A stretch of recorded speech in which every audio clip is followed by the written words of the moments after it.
Hi, welcome to Roy's Game Table. Today we're going to be looking at the Aeon's End Legacy of Gravehold, which is now up on Kickstarter, currently on Kickstarter. And let's go ahead and jump right on into it. As you can see, at the time of the filming of this video, it has 15 days left on the campaign.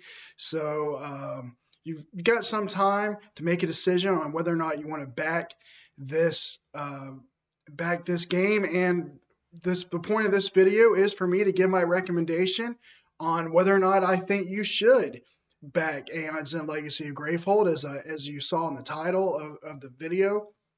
And I'm going to be talking about some other things as well, if you do decide to back the game. Some other things and some other advice and recommendations I have for the different pledge levels and the add-ons. So let's go ahead and jump right on into it. Here we have Aeon's End Legacy of Gravehold, the final thoughts video that Rahdo did. With Rahdo runs through, he just gives his opinion of the game and what he thinks. And Rahdo's done a lot of videos for Aeon's End throughout the years for their Kickstarter campaigns, and this is his final thoughts video. Then we see under how to play, we go on down, and here's his playthrough video. It's a preview of Aeon's End Legacy of Gravehold. I did watch this video, and if you're interested in this game, I recommend watching the video if you have the time, because he does show off a little bit of Legacy of Gravehold, but he also goes over some of the rules as he plays with his wife. So it's a good video to watch, a good resource there, and that's why they embedded it in the Kickstarter page. All right, what's new? I'm going to come back to this in just a second. So I'm going to scroll down because I want to look at what's inside. This is going to be called the Fractured Lightning Pledge when you see it later. It's for $79, which the retail value it says there's $120, but for $79, you're getting Aeon's End Legacy of Gravehold and the Ruins expansion.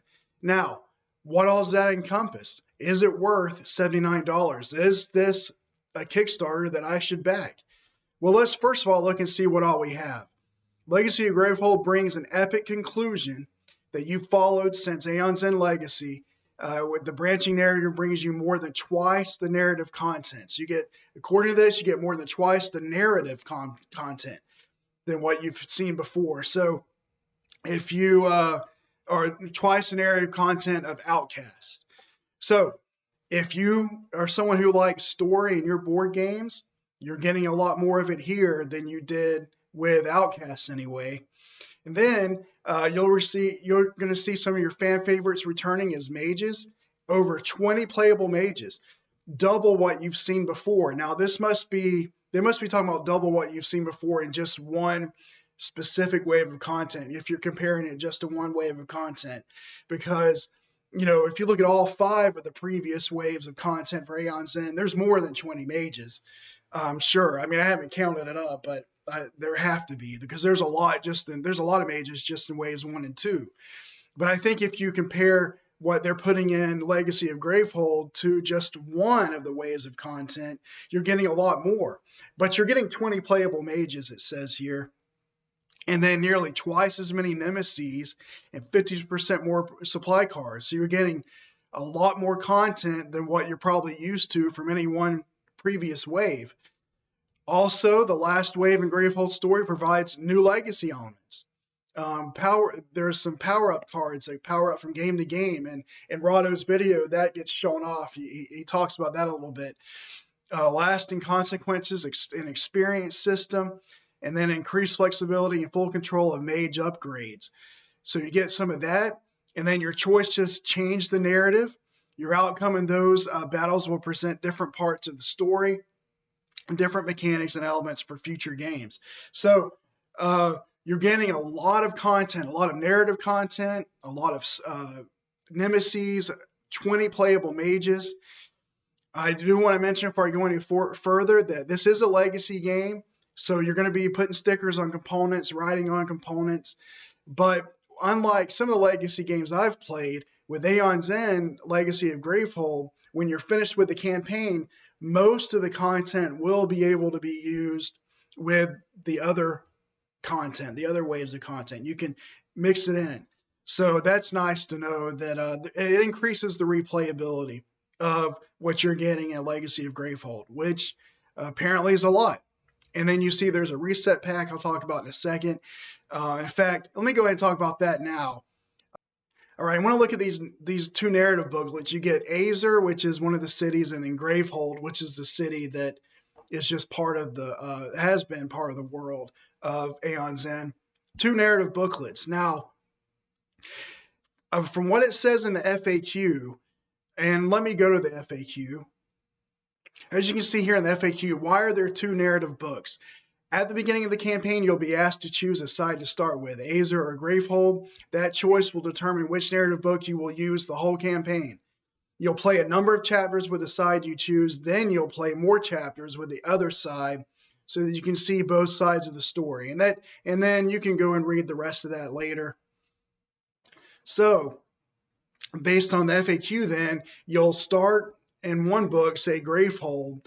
You'll play through that, and then at some point you will play through, it sounds like, some of the Azer, and that's just in one campaign. Well, what if I want to go back when I'm finished? What if I want to go back and play with the other booklet? You know, if I start in my first playthrough, I start with Gravehold, but then I want to do a second playthrough and start with Azer. How does that work? Well, someone asked a question that if you do that, if you want to go back and play with and start with the other narrative booklet, do you have to have a reset pack? And this was in the comments, and the answer was yes, you're going to need a reset pack if you've played through starting with Gravehold, let's say, and then you want to go back and start with Azer. You will have to have a reset pack, which means that if you come back up here to the price, it's $79, but that's really just for one playthrough. If you want to do another playthrough with the other booklet, you're going to have to add on the reset pack, which is $20. So this is a $79 pledge if you just want to go one time through and that's it, and then put everything with the other content. Or it's $99 if you want to do start off with both booklets and play a second campaign through with that second booklet. Okay, so just wanted to mention that. But still, so let's say that is the case. You're spending $99 here. You're just going to get this Legacy of Gravehold. Is it worth it to buy it? Is this something you should buy? I think yes. I think this is something that's worth backing, and I'm going to back it. I haven't done it yet because I haven't completely decided what all I want to do. But I'm going to be back in this project because I love Aeon Zen. I love the game. It's fun to play. The mages all seem to play different and unique, and it's amazing how many mages they've put out in the game, and they all do seem to feel different to me. Of the ones I've played, and I've played several different ones. And the Nemesis, they're mostly different. And I say mostly because I have noticed in later waves, the most recent waves, some of the Nemesis that you fight against in the later waves, you can see a little bit of similarities from the older Nemesis, but that's not real common. For the most part, all the Nemesis do still play different, still a lot of fun. And as far as, do you have tough choices and decisions to make during gameplay? And you do get a lot of decisions to make, I think, during gameplay. I mean, you consider on your turn, you can buy something from the market, a gem or a spell. Which one of those are you going to get? Do you get the gem? Do you get the spell? What do you think you need? You can spend your ether on charges to charge up your ability so that you can get your ability ready to use and maybe even use it on that turn. You can spend your ether to focus a breach so you can get your breaches open so you can prep more spell cards. So you have decisions just in there, but then you also, sometimes the Nemesis puts out power cards, and there are ways to discard those power cards, and you may have to spend ether to get rid of those nasty power cards. Well, do you do that? Do you use your Aether on this turn to get rid of the power card and that's it? Or do you just ignore it and buy something on the market or a charge or something? Do you attack the minion, or can you ignore the minions and just go after the main boss, the main Nemesis? I think there are a lot of good, interesting decisions that can be made in Aeon Zen, and it's a lot of fun. I usually play it by myself with two mages That's my favorite way to play, and it's one of my favorite games. So I enjoy the game. And then when you couple that with all that we've already looked at, with all the content you're getting in Legacy of Gravehold, the 20 mages that it said you get, the all the narrative elements and legacy elements, I think it's worth the $99 if you're going to get the reset pack. I think it's worth it. And if you scroll down, you can see the envelopes there. You're getting some pictures of the mats for the Nemesis mats, and 13 of those. Some more mage mats. Over 900 cards, it says there. I don't know. I mean, you may never get to play with some of those cards, but you're getting 900 cards in the Legacy of Gravehold. Market cards, unique mage starter cards, a world map, which is something I've never seen before in Aeon's End. I think it's new for this campaign, and this is their 6th one. So I do think life dials, card dividers, the stickers for the upgrades, the booklets that we just talked about, breach tokens, and then you get the Ruins expansion. I'll talk about that in a second. But I think there's some value here. There's a lot of content. It's a lot of fun. I do recommend it. If you're on the fence and you're not sure, I think it's something that would be worth backing. I think it's a fun game. Then you also get the Ruins expansion, and it says milestone expansion. And really what that means, milestones are basically the stretch goals. And some of the stretch goals, like you see here, the allaying shell, 7 gems plus 1 randomizer added to the Ruins. So that will go into the Ruins expansion. The relic ether widget, it's going to go into the Ruins expansion. So the stretch goals will tell you what those cards will go into, whether or not it goes into the Ruins expansion or not. This one in Try and Tremor goes into Legacy of Gravehold. It gets added to Legacy of Gravehold. But then here's another one. Force Bubble, it's going to be in the Ruins. So you're getting the Legacy of Gravehold and all of that content, plus an expansion. So I do think it's worth backing. Well, now let's go down here to the pledge levels. And Void Anchor, what does the +1 mean? Well, you will receive 1 copy of Aeon's End Legacy of Gravehold, including all the stretch goals, plus 1 wave of content.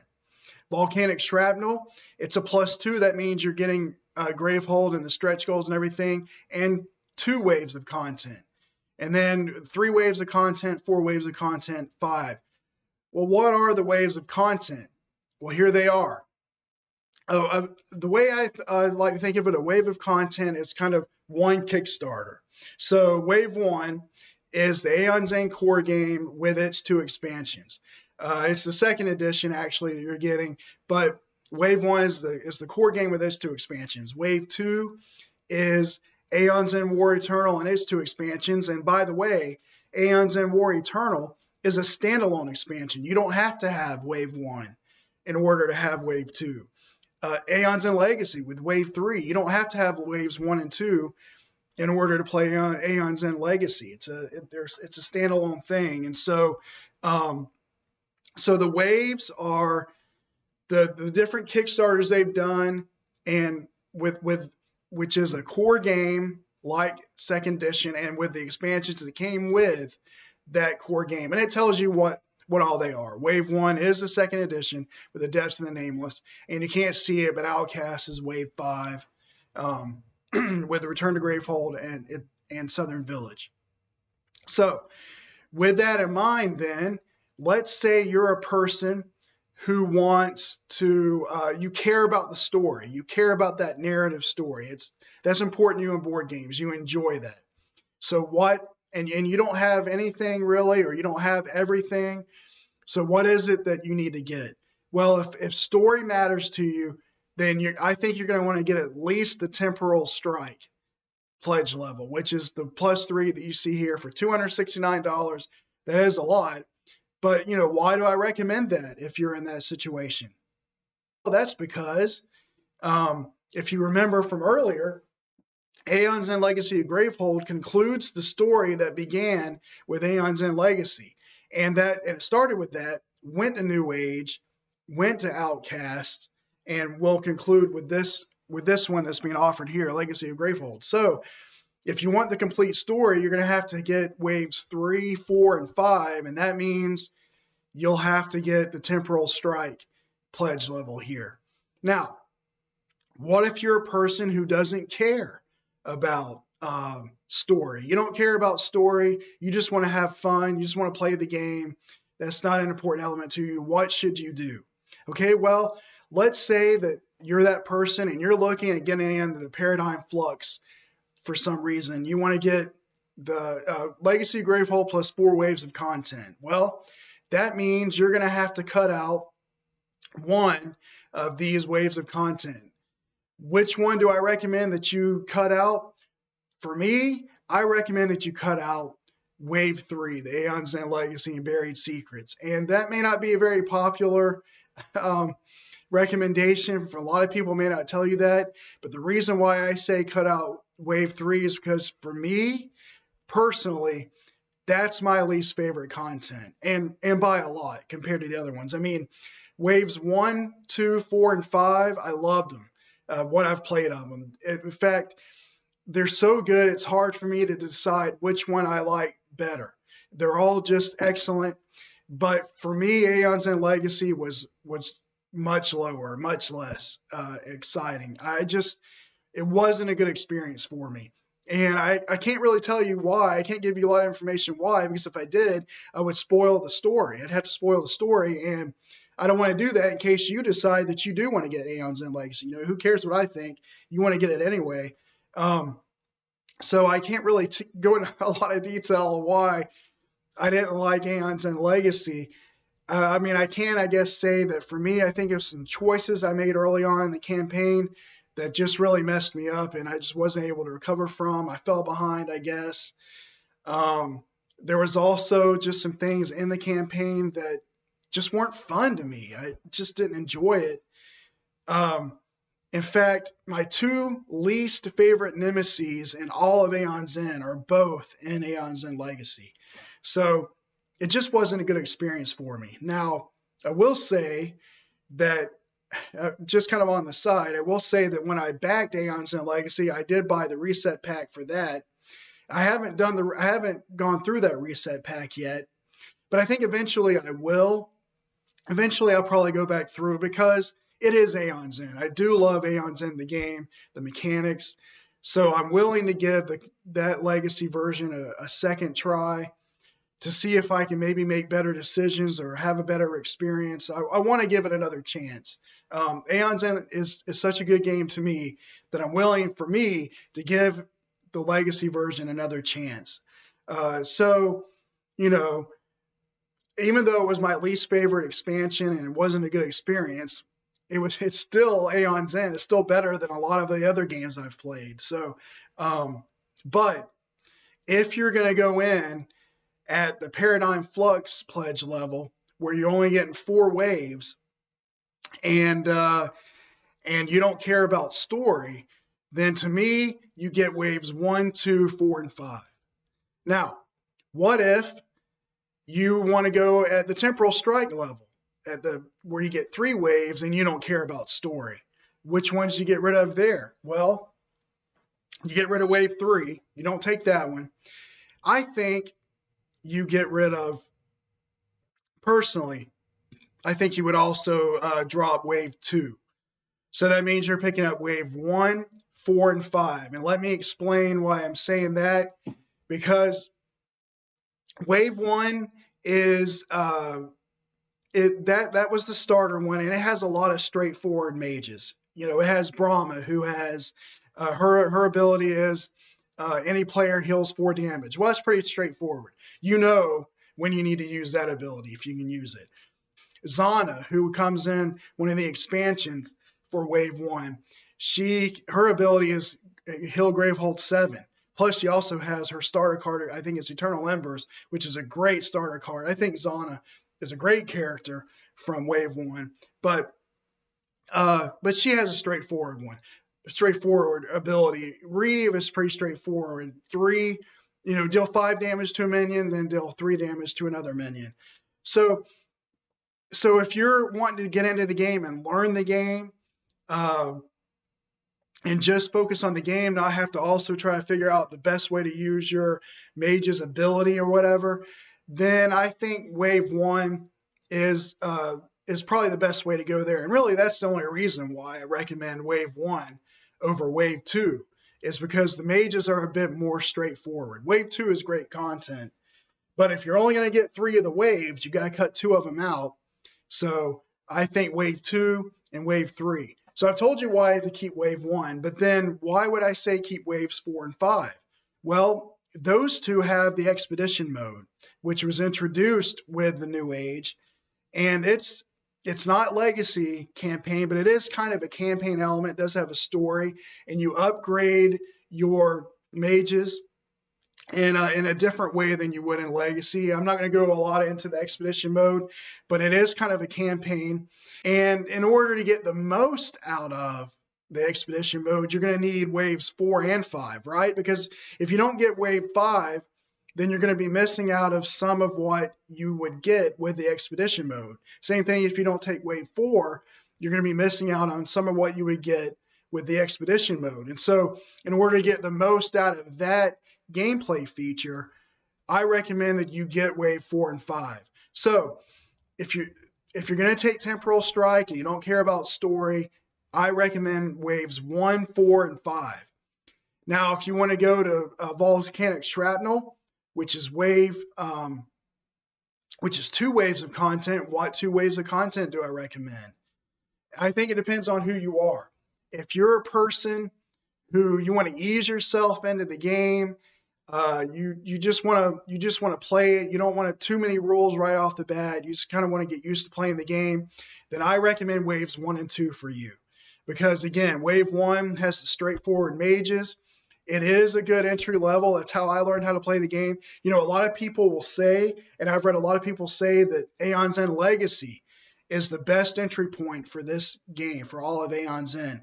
And I'm not saying I disagree with that. I understand why they say that. I don't want to say too much because I don't want to run the risk of spoiling anything. But I do think that Aeon's End Legacy probably is the best entry point. But, I mean, I can't recommend that because I didn't really like the expansion. I mean, I can't in good conscience tell you to get Aeon's End Legacy if it just wasn't that great of an experience for me. I especially can't tell you to get it over the other 4 waves, for my personal opinion. But I love Aeon's End because of wave 1.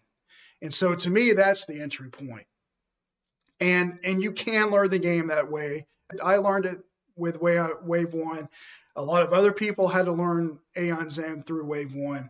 So if you want to get into the game and with the fewest rules as possible so that you can learn and play and just have a fight with a nemesis, you want waves 1 and 2.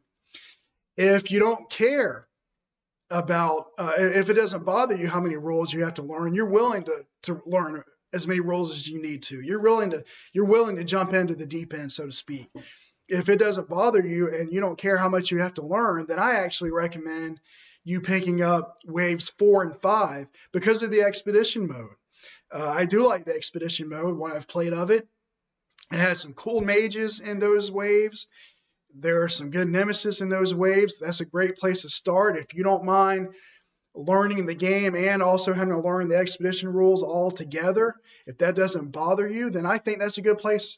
I think that's a good place to start. If you're only going to get 2 waves of content and you don't care about easing yourself into the game, I think waves 4 and 5 will work. If you do care about easing yourself into the game, waves 1 and 2. And then, of course, if you're going to do the Void Anchor, where it's Legacy of Gravehold and only 1 wave of content, which one do I recommend? I'm going to go with wave 1. You can't beat the original, right? Straightforward, like I said before, the straightforward mages. The nemesis in that box are fun, and then those expansions are fun. The Wayward one's a lot of fun, and he comes in wave 1. You do get some cool mages. I think Zana's a good one. So, she comes in wave 1. I also like Adelheim, he comes in there. He comes in wave 1. So that's a good wave of content. It's a good way to learn the game, just like many people had to learn the game that way. So if you're going to get that, what was it called again? If you're going to get the Void Anchor pledge, and what's my recommendation for the one wave of content? It's wave 1. So the second edition, Depths and Nameless. Now, I want to go over the add-ons now. The first add-on is a neoprene area playmat, and this is for where you can put your market cards and the Nemesis cards. It had places for all of that. It's $25. Should you get this playmat? My recommendation is no. It's just an aesthetic thing. And as far as functionality, a lot of the Nemesis have additional playmats, have extra playmats, like Carapace Queen, like Burning Core from Wave 5. There's several Nemesis that have additional playmats. Well, there's nowhere on this that I can see on these playmats, and I can't, it's hard to tell here, but I don't think there's a place to put the Nemesis mat and also the extra mat that comes with it, with some of these Nemesis. So you're going to have to set it off the side. So if you want your playmat to contain everything, the market, the Nemesis cards, and the cards that come out, everything except for your player stuff, well, it's not, the playmat's not going to hold everything. Now, if you don't care about it holding everything, if you don't care that you have to set the additional playmats off to the side, then, then you might want to consider it. But just know that the playmat isn't going to be able to contain everything that all the Nemesis have and everything like that. And actually, one of the reasons why I thought about getting a playmat in a previous Kickstarter, but then I saw a comment, I think it was on Board Game Geek. Someone said there's nowhere on the playmat to put the Horde Crone's Trogs. And he was right. I guess you could put it in some of the other spots, but there's no spot on the playmats for the Trogs that come out with a Horde Crone. Now, that's just one Nemesis. Is that really a big deal? I mean, I guess not. But that was actually the reason why I decided that I didn't want to get a playmat. To me, they're not necessary. It's just a aesthetic thing. It's just a luxury item. It is $25. And one of the things I'm going to mention throughout the add-ons, and I want to mention here, let's go back to these pledge levels. If you're somebody jumping in at Temporal Strike there for $269, I mean, that's already a lot of money. That's a lot of money. And if you want a reset pack, it's actually going to be $289. So you're already spending a lot of money. $25 may not be much. Maybe it isn't to you. But if you're not careful with add-ons and the Kickstarter, you'll nickel and dime yourself to death. And so I'm just saying no, because you may already be spending a lot of money in this campaign. $80 may be a lot for you, or whatever, $79. That may be a lot of money for you. Should you spend a $25 playmat if $79 is already a lot? No. And so I'm just going to, in general, I'm going to say pass on the playmat. Now we have a neoprene player mat. I think it's the first time I've ever seen this in any of the Kickstarters, but this is the same thing. I'm going to say no here because, I mean, the artwork looks cool. If you want it for the artwork, then I guess get it. But if you put your player boards and your cards and everything on the mat, you're covering up the art. You're not going to see the art while you're playing the game. You're only going to see it when you're done. So, again, a luxury item. Is it worth $25? I think no. I'm not going to back it. I'm not going to add on either of the playmats because look at it. If you get both of them, it's an extra $50 to your pledge. And again, it's just a luxury item. It's not necessary, and they aren't completely functional. The neoprene area playmat up here is not completely functional. It can't. I don't see a place for the Trogs on the playmat. I don't see a place for the additional playmats. You'd have to set them off to the side off the playmat, which that's not a big deal, but you're not going to be able to get, as I said, everything on the playmat. So I say skip the playmats. Okay, accessory pack 4. This is for Legacy of Gravehold. And you're getting starter cards, the sparks, and gems that you need that you can put along with the mages that come in Legacy of Gravehold, and then put them behind their dividers. So you get some dividers. So this is a great way to organize your cards in a box. I do recommend the accessory packs, accessory pack 4, because I like the organization option that it gives me. I think it is $15. You know, again, you have to be careful. You can nickel and dime yourself with add-ons, but I like the accessory packs because of the way they help me organize my mages with their starter cards, and helps me organize things inside of a box with the dividers and everything. So if you're backing this project, you're going to be getting Legacy of Gravehold. So I do recommend accessory pack 4. Okay, the reset pack, I've already talked about what you need to do there. So we'll move on. Promo pack, it's a $10. The promo packs are just some extra cards. We have some market cards in there and some other cards, but you know, here's the thing. You're already getting a ton of content in Legacy of Gravehold, right? They talked about how much more you're getting now than you normally do. So do you really need additional cards? This is for Aeon's End Outcast, this promo pack we're looking at right here on the screen. But do you really need more promo cards with 900 cards, it said at one point, just in this Kickstarter campaign? Well, here's the thing. If you're not a completionist, I say pass on the promo pack. Maybe you can get it later on with another Kickstarter where you're not spending maybe as much money. If you're a completionist, obviously you're going to get it. If you're not a completionist, I say pass on the promo pack because you're going to get plenty of cards anyway for the game. All right, accessory pack 3. Yes, if you're going to be getting Aeons and Outcasts, because that's what this accessory pack is for, dividers for those mages and starter cards there, I recommend accessory pack 3. It is $10, an extra $10, but I like the organization. Accessory pack 2, this is for the new age. So yes, if you're getting the new age, I recommend go ahead and get accessory pack 2. The promo pack for the new age, same reason that I said earlier, you're already getting a bunch of cards. And if you're getting the accessory packs, you're adding on there. If you get the reset pack, you've got an add-on there. So I say no to the promo pack from the new age for now, for this Kickstarter. The GTM promo pack, it's only $5, but it's also only one spell, Fleeting Vision. 6 copies of Fleeting Vision. I mean, you know, I'm going to say no. Let's just be consistent. I'm going to say pass on that add-on. Retailer promo pack, I say pass on that for the reasons I stated earlier. Kickstarter exclusive promo pack, I'm going to say pass on that. Accessory pack for the War Eternal, this is $20. I say yes.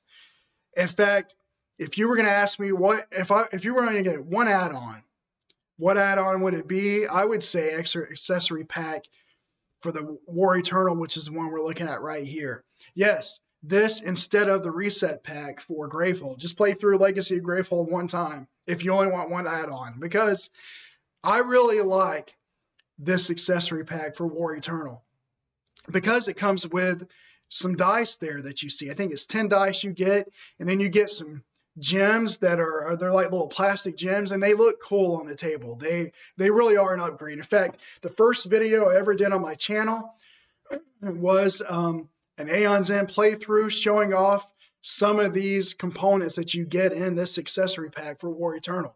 It has the dice that I use for minion health, and I use some of the gems, the charges, the blue ones. So I have that video, and I'll put a link to that video down in the description of this video if you want to watch it. But I really like this accessory pack, and I think it's one you should get. You get dividers for the War Eternal mages, and I think also the base game mages. And then you get those plastic gems, the dice. Those dice, I've used those dice in games other than Aeon's End. I use them a lot. I've used them in Gloomhaven Jaws of the Lion. I've used them in Marvel Champions, the card game. In fact, I may have used those dice more in Marvel Champions than I have Aeon's End, and I've used them in Aeon's End. So It's a great accessory pack. I definitely recommend that, even if it is $20 extra. Okay, 12 card. Oops, where are we? 12 card promo pack. No, let's pass that. Dividers for Aeons and War Eternal. Now, these are dividers for your relics, spells, and gems, so you can help get some organization in your box. It's only $5. I think this is a good one to get. Again, I like the organization, so I do recommend this add-on if you think you can handle it. And then we get into shipping and taxes. Shipping and taxes. All right, well, that's going to do it for the Aeons and Legacy of Gravehold, should you back it video. And I hope you did enjoy the video and hope it's helpful to somebody. And if you did enjoy the video, please consider to like and subscribe, and be sure to hit the notification bell, because I'm going to be putting out some other videos for several different games that I have coming out. So make sure you hit the notification bell so you'll know when those games are, when those videos come. And until next time, I'll save you a seat at the table. Bye.